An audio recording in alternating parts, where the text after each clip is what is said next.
दान देने के लिए धन नहीं है, कोई बात नहीं। हवन यज्ञ करने के लिए धन नहीं है, कोई बात नहीं। भंडारा करने के लिए धन नहीं है, कोई बात नहीं। किसी भूखे को खाना खिलाने के लिए धन नहीं है, कोई बात नहीं। लेकिन जो मैं आपको बता रहा हूं, यदि आपने यह कर लिया तो ईश्वर आपसे प्रसन्न हो जाएंगे। एक बार की बात है, एक गरीब महिला बस में चढ़ी। उसके कपड़े पुराने और फटे हुए थे, बाल बिखरे हुए थे और शरीर से वह कमजोर लग रही थी। जैसे ही उसे बस में सीट मिली, वह चुपचाप जाकर बैठ गई। कुछ ही देर में अगले स्टॉप पर एक वृद्ध महिला बस में चढ़ी। उस गरीब महिला ने बिना देर की अपनी सीट उस वृद्ध महिला को दे दी और खुद खड़ी हो गई। जब वृद्ध महिला अपने स्टॉप पर उतरी तो वह वापस अपनी सीट पर बैठ गई।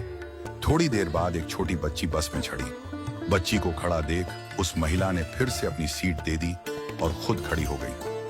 बच्ची का स्टॉप आने पर वह वापस अपनी सीट पर बैठ गई। इसके बाद एक गर्भवती महिला आई। इस बार भी गरीब महिला ने बिना सोचे समझे अपनी सीट दे दी और खड़ी रही। गर्भवती महिला के उतरने पर वह फिर से अपनी सीट पर बैठ गई। थोड़ी देर बाद एक सामान्य महिला बस में चढ़ी। वह न वृद्ध थी, न बच्ची, न गर्भवती, पूरी तरह स्वस्थ लग रही थी। फिर भी गरीब महिला ने अपनी सीट छोड़ दी और उस महिला को बैठा दिया। यह सब देखकर बस में बैठी एक अन्य महिला, जो एक अध्यापिका थी, बहुत आश्चर्यचकित हुई। उसने सोचा, वृद्ध महिला, बच्ची और गर्भवती महिला के लिए सीट छोड़ना समझ में आता है, लेकिन एक सामान्य महिला के लिए बार बार सीट छोड़ने का क्या कारण हो सकता है।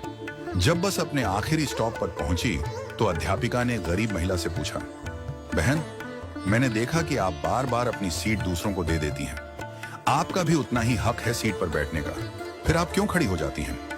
गरीब महिला मुस्कुराई और बोली, मैडम, मैं दूसरों के घरों में बर्तन साफ करती हूँ, खाना बनाती हूँ, झाड़ू पोछा करती हूँ। मेरे पास अधिक धन नहीं है कि मैं किसी को दान दे सकूं, भंडारा कर सकूं, हवन यज्ञ कर सकूं या किसी भूखे को भोजन करवा सकूं। लेकिन मेरे पास मेरे कर्म हैं और मैं अपने कर्मों से दान करने की कोशिश करती हूँ। उसने आगे कहा, मेरे अच्छे कर्म ही मेरे ईश्वर के खाते में बैंक बैलेंस बढ़ा रहे हैं। इन्हीं कर्मों के कारण मेरा परिवार सुखी है। मेरे बच्चे पढ़ाई करते हैं, मेरा पति मेहनती और समझदार है। हमारे पास बहुत अधिक नहीं है, पर जो है उसमें हम खुश हैं। जब मैं अपने आसपास देखती हूँ तो पाती हूँ कि लोग कितने दुखी हैं, लेकिन मेरे अच्छे कर्मों की वजह से दुख मेरे जीवन में नहीं आता। उस महिला की बातों से अध्यापिका की आंखों में आंसू आ गए। उसने कहा, मैं स्कूल में बच्चों को शिक्षा देती हूँ, पर आज असली शिक्षा तो तुमने मुझे दी है। आज से तुम मेरी शिक्षिका हो। तुम्हारा बहुत बहुत धन्यवाद। इस कहानी से हमें यह सीख मिलती है कि सेवा के लिए धन की आवश्यकता नहीं होती। हम अपने छोटे छोटे कर्मों से भी दूसरों की मदद कर सकते हैं। किसी बुजुर्ग को सड़क पार करवा देना, किसी जरूरतमंद की सहायता कर देना, किसी को प्रेम से मुस्कुरा देना, ये सब कर्मदान है। जब हम दूसरों के जीवन में खुशी लाते हैं तो वह खुशी हमारे जीवन में भी लौट कर आती है। हमारे दादाजी कहते थे, अपने अच्छे वक्त में बुरे वक्त की तैयारी करो और बुरे वक्त में अच्छे वक्त की।